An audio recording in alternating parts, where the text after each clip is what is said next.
নমস্কাৰ শিক্ষাগুৰুসকল, আপোনালোক সকলোকে মোৰ ইউটিউব চেনেল টিচাৰ্ছ কৰ্ণাৰলৈ পুনৰ এবাৰ স্বাগতম জনাইছোঁ। আপোনালোকলৈ এটি খুবেই গুৰুত্বপূৰ্ণ খবৰ লৈ আহিছোঁ। খবৰটো এয়ে যে ছিংগুল বেঞ্চ WPC 4031/24 যি গোচৰ আমাৰ সদৌ অসম প্ৰাথমিক টেট উত্তীৰ্ণ শিক্ষক সমাজৰ বেনাৰত ৰুজু কৰা হৈছিলে আৰু সেই গোচৰৰ যি অন্তৰ্বৰ্তীকালীন আদেশ পোৱা গৈছিলে যে অসম চৰকাৰে স্পেচিয়েল ৰিক্ৰুইটমেণ্ট ড্ৰাইভৰ যোগেদি কণ্ট্ৰেকচুৱেল আৰু ষ্টেট পুল শিক্ষকসকলক নিয়মীয়াকৰণ কৰাৰ কাৰণে যি এডভাৰটাইজমেণ্ট প্ৰকাশ পাইছিলে সেই এডভাৰটাইজমেণ্টটি ছাছপেণ্ড কৰা হৈছিলে। 12 আগষ্ট তাৰিখে সেই আদেশ প্ৰকাশ পাইছিলে। সেই আদেশ নিৰ্দেশনা ইণ্টাৰিম নিৰ্দেশনা আমাৰ মাননীয় উচ্চ ন্যায়ালয়ৰ ছিংগুল বেঞ্চৰ ফালৰ পৰা দিয়া হৈছিলে। সেই নিৰ্দেশনাৰ অসন্তুষ্ট হৈ পেলাই অসম চৰকাৰৰ ফালৰ পৰা এটি এপিল কৰা হৈছিলে বেঞ্চৰ সন্মুখত, আৰু যোনটো বেঞ্চ কনষ্টিটিউট হৈছিলে চিফ জাষ্টিছক লৈ পেলাই দুজনীয়া এটি বিচাৰপীঠৰ সন্মুখত। আৰু সেই দুয়োজনীয়া বিচাৰপীঠে আজি ৰিট এপিল 291/2024 শুনানি লয় আৰু তেওঁলোকে নিৰ্দেশনা দিয়ে যে সেই ছিংগুল বেঞ্চৰ যোনটো আদেশ আছিল ইণ্টাৰিম আদেশ, সেই আদেশটি তেওঁলোকে শুধৰণি কৰে আৰু শুধৰণি কৰি লৈ পেলাই চৰকাৰে যি প্ৰচেছ এডভাৰটাইজমেণ্ট যোগেদি পেলাই স্পেচিয়েল ৰিক্ৰুইটমেণ্ট ড্ৰাইভেৰে নিয়মীয়াকৰণৰ যি প্ৰচেষ্টা চলাই আছে, যি প্ৰচেছ চলাই আছে, সেই প্ৰচেছ কণ্টিনিউ কৰিবলৈ চৰকাৰক অনুমতি দিয়ে। সম্পূৰ্ণ আদেশ মই আপোনালোকৰ লগত বিশ্লেষণ কৰিম। ভিডিঅ'টি শেষলৈকে চাব। চাই ভাল পালে লাইক এণ্ড শ্বেয়াৰ কৰিব আৰু চেনেলটি যদি এতিয়াও ছাবস্ক্ৰাইব কৰা নাই কাইণ্ডলি ছাবস্ক্ৰাইব কৰিব। আপোনালোকে স্ক্ৰীণত আপোনালোকৰ যি আদেশ আমাৰ অনাৰেবল চিফ জাষ্টিছ বিজয় বিষ্ণয় মহোদয় তেখেতৰ ফালৰ পৰা আৰু honourable mister justice Suman Shyam তেওঁলোক দুজনৰ সন্মুখত এই গোচৰটো আহিছিলে আৰু দুজনে মিলি পেলাই ইয়াৰ গোটেই শুনানি গ্ৰহণ কৰিছে। আৰু মোৰ যি মই ল' গ্ৰেজুৱেট হিচাপে মোৰ যি আইনৰ জ্ঞান আছে সেইখিনিৰে মই আপোনালোকক বিশ্লেষণ কৰিব চেষ্টা কৰিম। কিন্তু আপোনালোকে যদি মোৰ কিবা ভুল হয় তেতিয়া হ'বও পাৰে, গতিকে আপোনালোকে আপোনালোকৰ নিজৰ এডভোকেটৰ লগত সম্পূৰ্ণৰূপে আলোচনা কৰি পিছৰ ডিচিশ্যন বা ব্যৱস্থাখিনি ল'ব। কিন্তু মোৰ জ্ঞানেৰে মোৰ যিখিনি জ্ঞান আছে সেইখিনিৰে মই আপোনালোকক কিছু পৰিমাণে এক্সপ্লেইন কৰিব চেষ্টা কৰিম। ইয়াতে আমাৰ যি মিষ্টাৰ ডি শইকীয়া তেখেত হৈছে এডভোকেট জেনেৰেল মহাধিবক্তা, তেখেতক শুনে আৰু লগতে গভৰ্ণমেণ্টৰ ফালৰ পৰা আৰু লগতে SP শৰ্মা ছিনিয়ৰ কাউন্সিল তেখেতক এছিষ্ট কৰে ছিনিয়ৰ কাউন্সিল I চৌধুৰীক আমাৰ ৰেছপণ্ডেণ্টৰ ফালৰ পৰা, অৰ্থাৎ ৰিট পিটিশ্যন ফাইল কৰা যিকেইটা দল সংগঠন বা ব্যক্তি আছিল তেওঁলোকৰ ফালৰ পৰা মিষ্টাৰ I চৌধুৰীয়ে কোৰ্টক ৰিপ্ৰেজেণ্ট কৰে আৰু গভৰ্ণমেণ্টৰ ফালৰ পৰা mister D Saikia advocate general তেখেতে কোৰ্টলৈ নিজৰ যিখিনি ক'বলগীয়া আছিলে নিজৰ ছাবমিশ্যনখিনি কোৰ্টক দিছিলে আৰু গোটেই ছাবমিশ্যন কোৰ্টে শুনিছে। আৰু তাৰপিছত লিখিছে যে 12/8/2024 তাৰিখে যি WPC 4031/2024 তাৰ এক ইণ্টাৰিম জাজমেণ্ট দিছিলে, ইণ্টাৰিম অৰ্ডাৰ দিছিলে লাৰ্ণ ছিংগুল জাজে, আৰু তাত তেওঁলোকে তেখেতে ইছ্যু কৰিছিলে ৰেছপণ্ডেণ্টসকললৈ ন'টিচ ইছ্যু কৰিছিলে আৰু এটা ইণ্টাৰিম অৰ্ডাৰ দিছিলে যে এডভাৰটাইজমেণ্ট যোনটো 6 আগষ্ট 2024 তাৰিখে ডাইৰেক্টৰ অফ এলিমেণ্টাৰী এডুকেশ্যনৰ ফালৰ পৰা প্ৰকাশ কৰা হৈছিলে কণ্ট্ৰেকচুৱেল আৰু ষ্টেট পুল শিক্ষকসকলৰ পৰা আবেদন বিচাৰি পেলাই 35,133টা post lower primary assistant teacher আৰু আপাৰ প্ৰাইমেৰী এছিষ্টেণ্ট টিচাৰ আৰু ছায়েন্স গ্ৰেজুৱেট টিচাৰৰ পদ পূৰণ কৰিবৰ কাৰণে সেইটো ছাছপেণ্ড কৰি দিছিলে নেক্সট ডেটলৈকে। অৰ্থাৎ সেই 12 আগষ্টত তেওঁ ইণ্টাৰিম আদেশ দিছিলে যে 6 আগষ্ট তাৰিখে প্ৰকাশ পোৱা যি এডভাৰটাইজমেণ্ট আছিলে সেইটো পৰৱৰ্তী শুনানি নোহোৱালৈকে ছাছপেণ্ড কৰা হ'ল বুলি ছিংগুল বেঞ্চে এই ইণ্টাৰিম অৰ্ডাৰটো দিছিলে। আৰু ষ্টেটে অৰ্থাৎ ৰাজ্য চৰকাৰে ইয়াৰ ওপৰতে অসন্তুষ্ট হৈছিলে আৰু অসন্তুষ্ট হৈ তেখেতে ৰাজ্য চৰকাৰৰ ফালৰ পৰা এটা ৰিট এপিল প্ৰিফেয়াৰ কৰা হৈছিলে। আৰু ইয়াতে কৈছে যে ছিংগুল জাজে যোনটো নিৰ্দেশনা দিছে, যোনটো ইণ্টাৰিম আদেশ দিছে, অন্তৰ্বৰ্তীকালীন আদেশ দিছে, সেইটো নন স্পিকিং হয়। অৰ্থাৎ ই যি আমাৰ ৰিলেভেণ্ট ফেক্টছ আছে, এভিডেঞ্চ আছে, ল আছে, মেৰিট অফ ল আছে, এইখিনিক কনচিডাৰ নকৰাকৈ এটি আদেশ ছিংগুল জাজে দিছে আৰু কোনো কাৰণতে কোনো ৰিজনত এইটোক ছাপোৰ্ট কৰিব পৰা নাযায় বুলি। আৰু ইয়াৰ লগতে আকৌ উল্লেখ কৰিছে যে যোনটো কণ্টেষ্টেড যোনটো অৰ্ডাৰ আছে সেই অৰ্ডাৰটো প্ৰথম দিনাখনে কেছৰ প্ৰথম দিনটোতে সেই আদেশটো দিয়া হৈছে আৰু ষ্টেট সেইটো কেছত ৰেছপণ্ডেণ্টছ আছিলে, ৰাজ্য চৰকাৰৰ ৰেছপণ্ডেণ্ট আছিলে। ৰাজ্য চৰকাৰক নিজৰ কেছটো প্লেচ কৰিবৰ কাৰণে ভালকৈ সুবিধা নিদিলে। আৰু তাৰ লগতে ছাবমিট কৰা হৈছিল, জনোৱা হৈছিল যে এডভোকেট জেনেৰেলে বহুকেইটা ছাবমিশ্যন ছিংগুল জাজৰ সন্মুখত দিছিলে, কিন্তু তেওঁ দিয়া ছাবমিশ্যনবিলাকৰ এটা ছাবমিশ্যনো বিবেচনাত কোৰ্টে ছিংগুল জাজে নানিলে। আৰু তাৰ লগতে মিষ্টাৰ ডি শইকীয়া অৰ্থাৎ আমাৰ যি এডভোকেট জেনেৰেল তেখেতে আৰু উল্লেখ কৰিছিলে যে 6 আগষ্ট 2024 তাৰিখে যোনটো এডভাৰটাইজমেণ্ট প্ৰকাশ পাইছে তাত কেৱল উইলিং ইচ্ছা কৰা আৰু ইলিজিবল যোগ্য কেণ্ডিডেটসকলক এপ্লাই কৰিবৰ কাৰণেহে কোৱা হৈছিলে আৰু তেওঁলোকৰ কাৰণেহে মুকলি কৰি দিয়া হৈছিলে। যাৰ ইচ্ছা আছে, যাৰ ইচ্ছা নাই তেওঁলোকে কণ্টিনিউ কৰিব পাৰে তেনেধৰণৰ কথা উল্লেখ কৰিছিলে যে 35,133টা পোষ্ট তেওঁলোকৰ কাৰণে যিসকল 2012 চনৰ পৰা কাম কৰি আছে তেনে টিচাৰসকলে তাৰ ভিতৰত যিসকলে ইচ্ছা কৰে তেওঁলোকৰ কাৰণেহে মুকলি কৰি দিয়া হৈছিলে। আৰু কোৱা হৈছিল যে যিসকলে ইচ্ছা নকৰে নট উইলিং টু এপ্লাই এই এডভাৰটাইজমেণ্টে তেওঁলোকক চৰকাৰে এপ্লাই কৰিবৰ কাৰণে এই এডভাৰটাইজমেণ্টটোত বাধ্য কৰাই থকা নাই। অৰ্থাৎ যিসকলে ইচ্ছা কৰে তেওঁলোকেহে এডভাৰটাইজমেণ্টটোৰ যোগেদি এপ্লাই কৰিব পাৰে আৰু যিসকলে ইচ্ছা নকৰে এপ্লাই কৰিবৰ কাৰণে তেওঁলোকক গভৰ্ণমেণ্টে কোনো ধৰণৰ বাধ্য কৰি থকা নাই। ইয়াৰ লগতে মিষ্টাৰ ডি শইকীয়া অৰ্থাৎ এডভোকেট জেনেৰেলজনে আৰু জনায় যে 35,133টা কণ্টেক্সুৱেল টিচাৰৰ যি এডভাৰটাইজমেণ্ট তাৰে মোৰ দেন 24,000 ইতিমধ্যে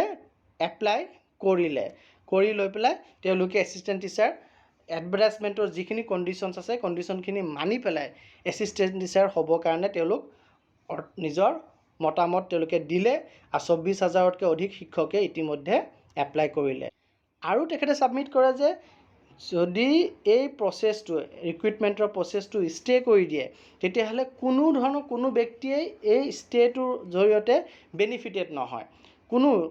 যি 24,000 এপ্লাই কৰিছে তেওঁলোকো বেনিফিট নহয় আৰু যি 35,133জনৰ ভিতৰত যিকেইজনে এপ্লাই কৰা নাই তেওঁলোকো বেনিফিটেড নহয় যদি তেওঁলোকৰ ইণ্টাৰেষ্ট কণ্টেক্সুৱেল টিচাৰৰ যিখিনি ইণ্টাৰেষ্ট আছে সেই ইণ্টাৰেষ্টখিনি যদি well protected by allowing the state to continue with the selection process যে ষ্টেটক যদি চিলেকশ্যন প্ৰচেছটোৰ সৈতে কণ্টিনিউ কৰিব দিয়ে চলি যাব দিয়ে এই এডভাৰটাইজমেণ্টটো যি প্ৰচেছত চলি থাকিব দিয়ে আৰু যিসকল কণ্টেক্সুৱেল টিচাৰে নিজৰ তেওঁলোকৰ বেনিফিট বা তেওঁলোকৰ যি প্ৰটেকশ্যন তেওঁলোকে বিচাৰি আছে সেইখিনি যোনটো ছিংগুল জাজৰ সন্মুখত কেছ ৰিট পিটিশ্যন বহুকেইটা ৰিট পিটিশ্যন পেণ্ডিং হৈ আছে সেই ৰিট পিটিশ্যনখিনিৰ জাজমেণ্টে যদি ফাইনেল অৰ্ডাৰে যদি তেওঁলোকক সেই যিখিনি তেওঁলোকে প্ৰটেকশ্যন বিচাৰি আছে পে' প্ৰটেকশ্যন বুলি যাক আমি সহজতে বুজি পাওঁ সেই পে' প্ৰটেকশ্যনখিনি যদি কোৰ্টে পিছলৈ গৈ দিয়ে তেতিয়াহ'লে গভৰ্ণমেণ্টে সেইটো ফ'ল' কৰি পেলাই তেওঁলোকক সেই পে' প্ৰটেকশ্যন দিব আৰু যদি নিদিয়ে তেতিয়াহ'লে গভৰ্ণমেণ্টেও নিদিয়ে কিন্তু প্ৰচেছটো ৰখাই দিলে কোনো বেনিফিটেড নহ'ব। গতিকে লাৰ্ণ এডভোকেট জেনেৰেলজনে কোৰ্টৰ সন্মুখত প্ৰে কৰে যে ইণ্টাৰিম অৰ্ডাৰ যোনটো দিছে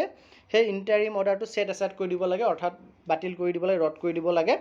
আৰু ষ্টেটক যোনটো এডভাৰটাইজমেণ্ট মতে চিলেকশ্যন প্ৰচেছ ষ্টেটে চলাব বিচাৰিছে সেই চিলেকশ্যন প্ৰচেছটো চলাই যাব দিব লাগে। যোনখিনি সময়ত ৰিট পিটিশ্যনকেইটা যিকেইটা ৰিট পিটিশ্যন ইতিমধ্যে ছিংগুল জাজৰ সন্মুখত পেণ্ডিং হৈ আছে সেইকেইটা তাতে তাৰ চলি গৈ থাকিব সেই কেছকেইটা চলি গৈ থাকিব ৰিট পিটিশ্যনকেইটা চলি গৈ থাকিব আৰু তাত যিটো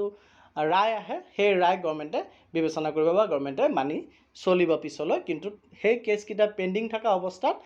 এই চিলেকশ্যন প্ৰচেছটো এই এডভাৰটাইজমেণ্টটোৰ ষ্টে কৰি দিয়াটো কাৰো কাৰণে লাভজনক নহ'ব বুলি এডভোকেট জেনেৰেলে কোৰ্টক জনায়। ইয়াৰ প্ৰত্যুত্তৰ হিচাপে মিষ্টাৰ আই চৌধুৰী যি ৰিট পিটিশ্যনাৰ্ছ বা ৰেছপণ্ডেণ্টসকলক এই কেছটিত এই শুনানিত তেখেতে এপিয়াৰ হৈছিল তেওঁলোকৰ হৈ পেলাই তেখেতে জনায় যে কণ্টেক্সুৱেল টিচাৰসকলে 2012 চনৰ পৰা চাকৰি কৰি আছে আৰু তেওঁলোকে সময়ে সময়ে ৰেগুলাৰাইজেশ্যন বিচাৰি পেলাই right to education act under regularisation বিচাৰিছে আৰু তেখেত যি কোৰ্টৰ সন্মুখত যিহেতু সকলৰ ৰেগুলাৰাইজেশ্যনৰ গোচৰটো পেণ্ডিং হৈ আছে আৰু যদি এই চিলেকশ্যন প্ৰচেছটো চলি গৈ থাকে বা চলি যায় তেতিয়াহ'লে তেওঁলোকৰ যি বেনিফিট আছে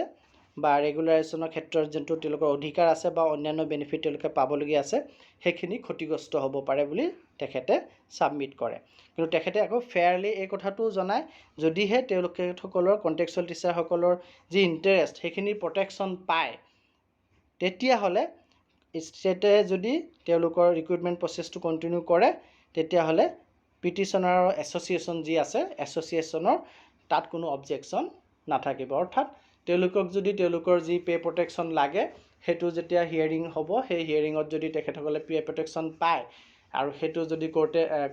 আদেশ দিওঁতে যদি ষ্টেট গভৰ্ণমেণ্টে মানি লয় তেতিয়াহ'লে এই প্ৰচেছটো চলি গৈ থাকিলে তেখেতৰ কোনো আপত্তি নাই। এই কথাটো আমাৰ যি সমাজৰ বা পিটিশ্যনাৰ্ছ ৰিট পিটিশ্যন ফাইল কৰা সকলৰ হৈ পেলাই যি ছিনিয়ৰ কাউন্সিল তাত উপস্থিত আছিলে মিষ্টাৰ আই চৌধুৰী তেখেতে কথাটো কৈ দিয়ে যে যদি আমাৰ এডভাৰটাইজমেণ্ট মতে প্ৰচেছটো চলে তেতিয়াহ'লে আমাৰ যি কণ্টেক্সুৱেল টিচাৰ এছ'চিয়েশ্যন আছে তেওঁলোকৰ কোনো আপত্তি নাথাকিব যদিহে তেওঁলোকৰ যি প্ৰটেকশ্যন তেওঁলোকে বিচাৰি আছে সেই প্ৰটেকশ্যনটো কোৰ্টে নিশ্চিত কৰি দিয়ে। এতিয়া 7 নম্বৰ পইণ্ট যোনটো আপোনালোকে স্ক্ৰীণত দেখি আছে এইটোৱে চবতকৈ ইম্পৰ্টেণ্ট।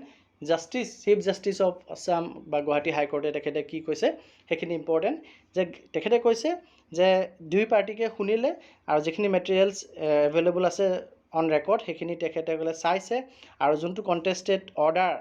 মানে ছিংগুল জাজে যোনটো অৰ্ডাৰ দি থৈছিলে ইণ্টাৰিম অৰ্ডাৰ 12 আগষ্টত সেইটো তেওঁলোকে চালি জাৰি চাইছে। চাই পেলাই তেখেতে পালে যে এই অৰ্ডাৰটো এটা নন স্পিকিং অৰ্ডাৰ হয় অৰ্থাৎ does not consider the relevant facts evidence or law আৰু কোনো ৰিজন নোহোৱাকৈ উইদাউট এছাইনিং এনি ৰিজন সেই অৰ্ডাৰটো দিছিলে আৰু গোটেইখিনি কথা চালি জাৰি চাই পেলাই তেখেতে on account of halting the process selection pursuant to the advertisement in questions may cause considering the গোটেইখিনি কথা তেখেতে কনচিডাৰিং কৰিছে আৰু তেখেতে পাইছে যে nobody would be benefited if the whole process of the recruitment pursuant to the advertisement in question is halted যদি halted মানে ষ্টপ কৰি দিয়ে যদি এই এডভাৰটাইজমেণ্টটো ষ্টপ কৰি দিয়ে তেতিয়া কোনোৱে ইয়াৰ কাৰণে বেনিফিটেড নহ'ব। আৰু at the same time we are conscious of the fact that contractual teachers are agitating for their rights for regularisation and other benefits before the court and the matter is pending আৰু এইটোকো তেখেতসকলে জ্ঞাত হৈছে বা নিজৰ কনচেণ্টত লৈছে যে contractual টিচাৰসকলে ৰেগুলাৰাইজেশ্যন বিচাৰি আছে তেওঁলোকৰ যোনটো অধিকাৰ আৰু যিখিনি বেনিফিট তেওঁলোকে পাব লাগে সেইখিনি তেখেতে কোৰ্টৰ পৰা বিচাৰি আছে তেখেতসকলে আৰু সেই মেটাৰটো বৰ্তমান কোৰ্টত পেণ্ডিং হৈ আছে। গতিকে ইণ্টাৰেষ্ট অফ জাষ্টিছত তেওঁ এই chief justice of Guwahati high court আৰু তেখেতৰ লগত যোনজন জাষ্টিছ আছিলে দুজনীয়া বেঞ্চে এইটো এপ্ৰপ্ৰিয়েট ভাবিলে যে ষ্টেট গভৰ্ণমেণ্টক এই প্ৰচেছটো যোনটো প্ৰচেছত তেখেতসকলে 6 আগষ্ট 2024 এডভাৰটাইজমেণ্ট দিছিলে চিলেকশ্যন প্ৰচেছটো কণ্টিনিউ কৰিব কাৰণে এলাউ কৰিলে আৰু এই চাৰ্কামষ্টেঞ্চত যদি লাৰ্ণ ছিংগুল জাজে যি ইণ্টাৰিম অৰ্ডাৰ দিছিল সেইটো ইণ্টাৰফেয়াৰ কৰা হ'ল আৰু the state is allowed to continue with the selection process ষ্টেটক এলাউ কৰি দিয়া হ'ল সেই ছিংগুল জাজৰ জাজমেণ্টটোক ৰখাই দিয়া হ'ল ইণ্টাৰিম অৰ্ডাৰটোক আৰু ষ্টেটক এলাউ কৰি দিয়া হ'ল যাতে ষ্টেটে তেওঁলোকৰ যি চিলেকশ্যন প্ৰচেছ আছে সেইটো কণ্টিনিউ কৰিব পাৰে। কিন্তু এইটো ক্লিয়াৰ কৰি দিয়া হ'ল যে যি ক্লেইম ষ্টেট আমাৰ কণ্টেক্সুৱেল টিচাৰসকলে WPC 4031/2024 যোনটো গোচৰ বা 2019 চনৰ পৰা যোনবিলাক পিটিশ্যন চলি আছে ৰেগুলাৰেশ্যনৰ ৰিগাৰ্ডিং যোনখিনি কোৰ্টত পেণ্ডিং হৈ আছে আৰু সেইখিনি গোচৰৰ যি ফাইনেল জাজমেণ্ট আহিব সেই ফাইনেল জাজমেণ্টৰ ওপৰত নিৰ্ভৰ কৰিব এই যোনটো এডভাৰটাইজমেণ্ট প্ৰচেছ চলি আছে বা গভৰ্ণমেণ্টক চলাবলৈ আদেশ দিছে আজি সেই প্ৰচেছটি এই গোচৰৰ ফাইনেল জাজমেণ্ট যোনটো আহিব তাৰ ওপৰত নিৰ্ভৰ কৰিব আৰু এই জাজমেণ্টটোত আজি যোনটো জাজমেণ্ট দিছে সেইটোৱে সেই গোচৰৰ যোনটো জাজমেণ্ট পিছলৈকে আহিবগৈ যিকেইটা পেণ্ডিং কেছ আছে তাক কোনো এফেক্ট নকৰে, তাত কোনো প্ৰভাৱ নেপেলায়। অৰ্থাৎ প্ৰচেছটো চলিব, ৰেগুলাৰাইজেশ্যনৰ কাৰণে ডকুমেণ্টছ ভেৰিফিকেশ্যন হ'ব, যি হ'বলগীয়া আছে এইখিনি কাম হ'ব। কিন্তু হোৱাৰ পিছত যদি ছিংগুল জাজে য'ত কেছকেইটা পেণ্ডিং হৈ আছে, ৰিট পিটিশ্যনখিনি 2019 চনৰ পৰা হওক বা 2024 চনৰ যোনটো 4031 গোচৰটোৱে হওক, সেইখিনি যোনটো জাজমেণ্ট দিব, সেই জাজমেণ্টটোহে বৰ্তি থাকিব। আজি যোনটো এই ৰিট এপিলত যোনটো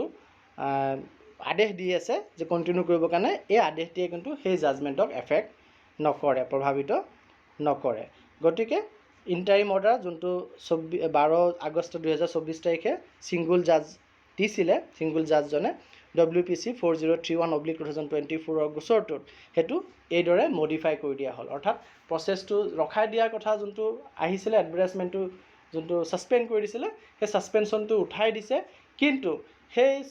যোনজন জাজে ছাছপেনশ্যনটো দিছিলে তেখেতে বাকী হিয়াৰিং চলাই গৈ থাকিব, কেছটো তাতে চলি গৈ থাকিব, আৰু তাত যোনটো ফাইনেল জাজমেণ্ট হ'ব, সেই জাজমেণ্টটোৱে ফাইনেল হ'ব। এই আজি যোনটো প্ৰচেছ চলাই লৈ যাব কাৰণে আদেশ দিছে, সেইটো ফাইনেল নহ'ব, কিন্তু ফাইনেল হ'ব যোনটো ছিংগুল জাজে ডিচিশ্যন ল'ব। অৰ্থাৎ ছিংগুল জাজে যদি পে' প্ৰটেকশ্যন দিয়ে, তেতিয়াহ'লে এই যিসকল টিচাৰ ৰেগুলাৰ হ'ব তেওঁলোকেও পে' প্ৰটেকশ্যন পাব। এইখিনিয়ে মই বুজিছোঁ আৰু মই আপোনালোকক বুজাব চেষ্টা কৰিলোঁ, আৰু এইখিনি কৈয়ে ৰিট এপিলটো যোনটো আজি আছিলে হিয়াৰিং, তাক ডিছপ'জ কৰি দিয়া হ'ল। আৰু ইয়াতকৈ ভালকৈ আপোনালোকে জানিব হ'লে বা মোৰ কিবা ভুলো হ'ব পাৰে, গতিকে আপোনালোকে এডভকেটৰ লগত আলোচনা কৰি সেইমতে আগবাঢ়িব। সম্পূৰ্ণৰূপে মোৰ কথাখিনিৰ ওপৰতে আপোনালোকে আপোনালোকৰ ভৱিষ্যতৰ সিদ্ধান্ত গ্ৰহণ নকৰিব। ধন্যবাদ।